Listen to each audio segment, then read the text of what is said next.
Shalom shalom wapendwa katika Kristo Yesu. Tunatumaini kwamba mko wazima. Ni Migo Gospel Espoir, niko na mtumishi wa Mungu Papa Charles, basiste mkubwa sana.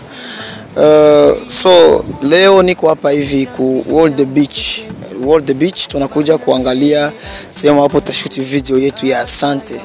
Na mimi ni kwamba kama jinsi tulivyoahidia, wimbo ni mkubwa na lazima tufanye video kubwa.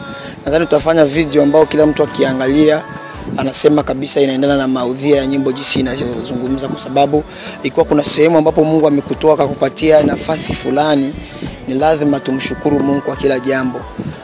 Malgré tuna support, lakini Mungu kila siku anabakia kuwa Mungu. Kama jinsi maandiko anasema kwamba Mungu anaitaka mja wake, anajua jinsi gani ya kutembea naye. Na tunaamini kwamba Mungu atakwenda kutenda yaliyo mema. Njoo tuko hapa kukiangalia location na tutafanya ma challenge fulani.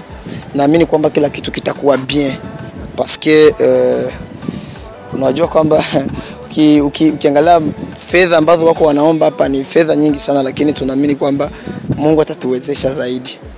Mungu atatuwezesha kabisa. Tuko na mtumishi wa Mungu hapa, sijui kama una neno la kuongea na watu. Karibu. Shalom shalom wapendwa watu wa Mungu. Kwa majina naitwa Charles Baz. Ndio hapa pembeni yangu niko pamoja na artiste Migo. Tumekuja hapa kutafuta location. Hapa tuko World Beach, ni hotel moja inajulikana tu sana hapa Bujumbura. Ni vitu vidogo tu, sio ya hatari sana. Tunakuwa kushoot challenge yake inaitwa asante. Nyimbo moja nzuri sana, ina baraka sana, ina mafuta, ina unksio kabisa.